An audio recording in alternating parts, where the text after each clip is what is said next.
Welcome viewers, design Bangla RT চ্যানেলে আপনাকে স্বাগতম। তো বন্ধুরা, আজকে আমরা শিখব একটা লোগো ডিজাইন।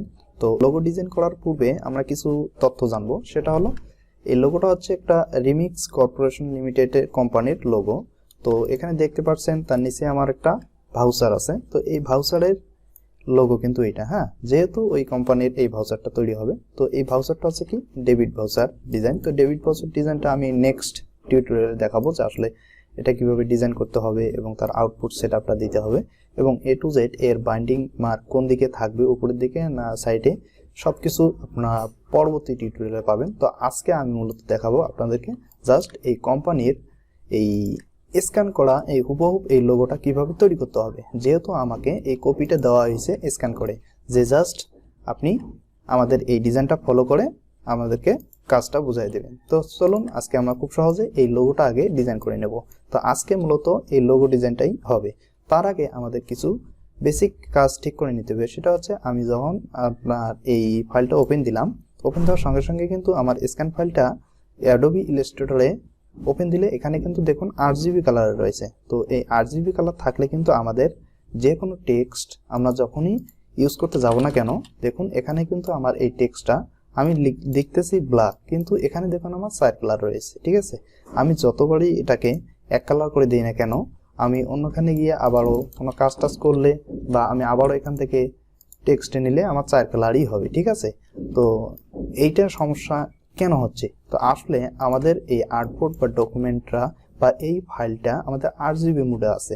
তো প্রিন্টিং প্রেসে যেহেতু আমরা 4 কালারের কাজ করি, সেই ক্ষেত্রে আমাদেরকে করতে হবে কি, এটা অবশ্যই কালার মোড চেঞ্জ করে নিতে হবে। তো দেখুন, আপনি সরাসরি ফাইল মেনুতে থেকে ডকুমেন্ট কালার মোড থেকে RGB রয়েছে, তো এখান থেকে আমরা CMYK কে দিয়ে দেব।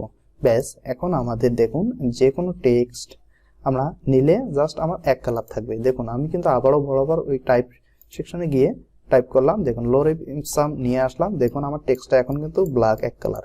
ঠিক আছে, আর আপনি যদি এই মুডটা চেঞ্জ করে না দেন, তাহলে কিন্তু আপনার টাইপগুলো সবসময় 4 কালারে থাকবে, বা যে কোনো ডিজাইন সলিড ইত্যাদি যা কিছুই করেন না কেন, এগুলো সব 4 কালারে হয়ে যাবে। আর একটা টেক্সটের উপর বা ডিজাইনের উপর 4 কালার দেওয়া মানে প্রিন্টিং প্রেসে আপনার টেক্সট বা ডিজাইন সবকিছু ঝাপসা হয়ে যাবে বা একদম বিশ্রী দেখা যাবে ডিজাইন। সো চলুন, আমরা এখন আমাদের ডকুমেন্টটা ঠিক করে নিয়েছি, এখন আমরা এই লোগোটা ডিজাইন করব। তো লোগোটা ডিজাইন করার জন্য আমরা কিছু টুলস অবলম্বন করব। তো এখানে সর্বাধিক টুলস ইউজ হবে কোনটা, আমার রেক্ট্যাঙ্গেল টুলস ইউজ হবে, এবং এখানে ইলিপস টুলটা, আর হচ্ছে শেপ বিল্ডার টুল। ওকে, ব্লিন টুল পরে ইউজ করব। তো এটা শেপ বিল্ডার টুলসের মাধ্যমে আমি কাটবো। তো চলুন, আমি সর্বপ্রথম ইলিপস টুল নিয়ে এখানে আমার কয়েকটা বৃত্ত বা সার্কেল সিস্টেমে কাজটা করতে হবে। এখানে দেখুন এই একটা পার্ট এই ব্ল্যাক। তো সবসময় কিন্তু লোগো ডিজাইনের ক্ষেত্রে আপনি প্রত্যেকটা পার্টকেই এভাবে সিলেক্ট করবেন। তো দেখুন আমি সর্বপ্রথম এগুলোকে স্ট্রোক আকারে নিয়ে আসবো। তো স্ট্রোকটা আমি দিব কত, 0.5, যাতে আমি সহজে বুঝতে পারি। একটু জুম ইন করে নিলাম।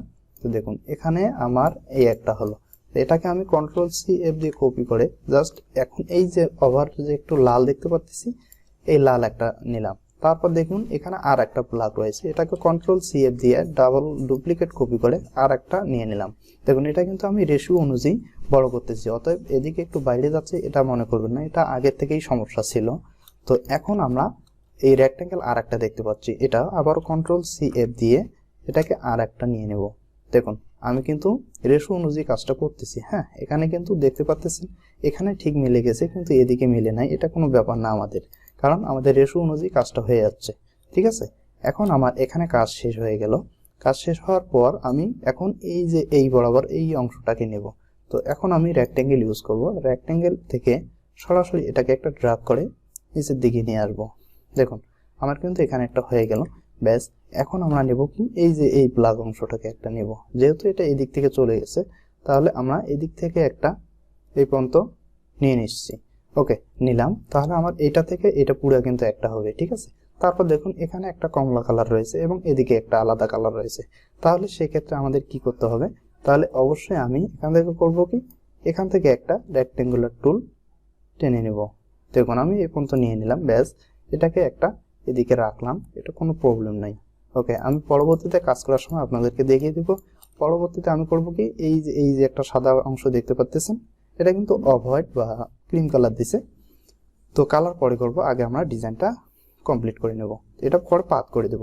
আগে আমরা এই কাজটা করে নেব। তার পূর্বে আমরা এখানে দেখতে পাচ্ছি একটা শেপ রয়েছে মাথায়।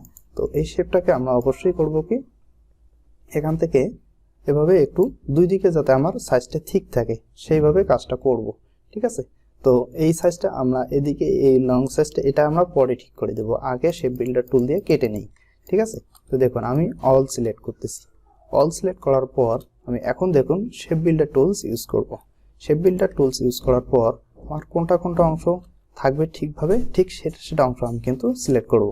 দেখুন এখানে আমার এই অংশটা কিন্তু একটা ঘর হবে, ঠিক আছে, কারণ এটুকু আমার কালার। তাহলে আমি এটা ড্র্যাগ করলাম, এখানে একটা ঘর থাকবে, এটা একটা ড্র্যাগ করলাম, তাহলে এই যে কালো অংশ এইটা একটা অংশ থাকবে, ঠিক আছে। আমি এই কালো অংশটা একটা ড্র্যাগ করলাম, দেখুন এটা পুরো একটা অংশ হয়ে গেল এই পর্যন্ত, ঠিক আছে, এটা একটা হয়ে গেল।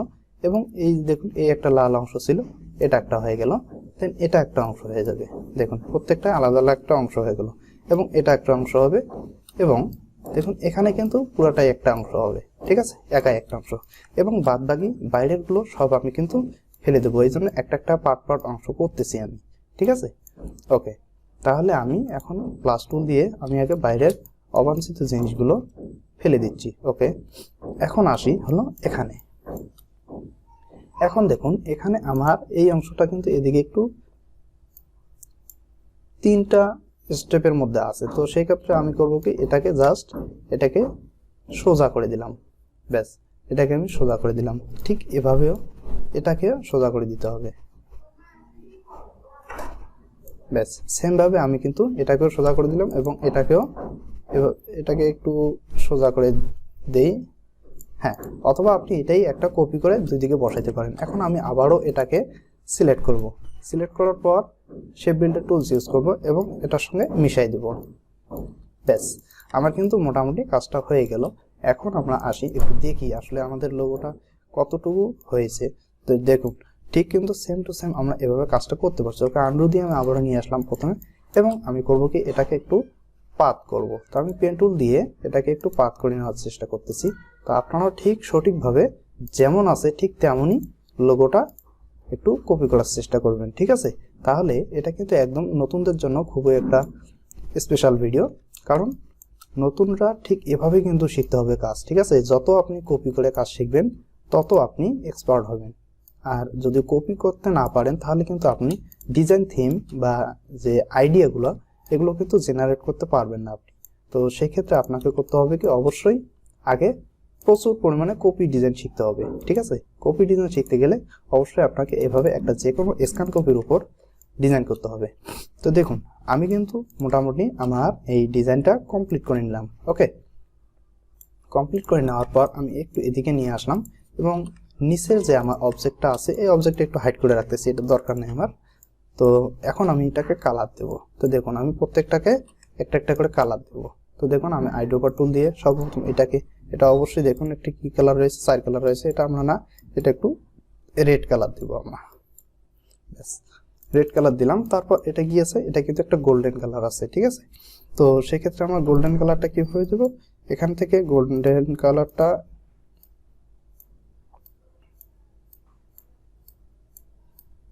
এভাবে একটু দেওয়ার চেষ্টা করতেছে। ওকে, তো দেখি এখানে আইড্রপার টুল দিয়ে দেখাই দিলেও হবে, কোনো প্রবলেম নাই। এবং এই কালার ঠিক আছে। তো সেই ক্ষেত্রে আমি এই কালারটা জাস্ট দেখাই দিচ্ছি, ঠিক আছে। কালার একটু হেরফের হতেই পারে, কোনো প্রবলেম নাই, আপনি জাস্ট আগে ডিজাইনটা শিখবেন, ব্যাস। এখন এটা আছে কি অরেঞ্জ কালার, তাহলে অরেঞ্জ কালার আমরা দিব। ওকে, 62 দিলাম, এবং এই দেখুন এই কালারটা এটা কিন্তু পুরো একটা ব্ল্যাক কালার দেওয়া হয়েছে।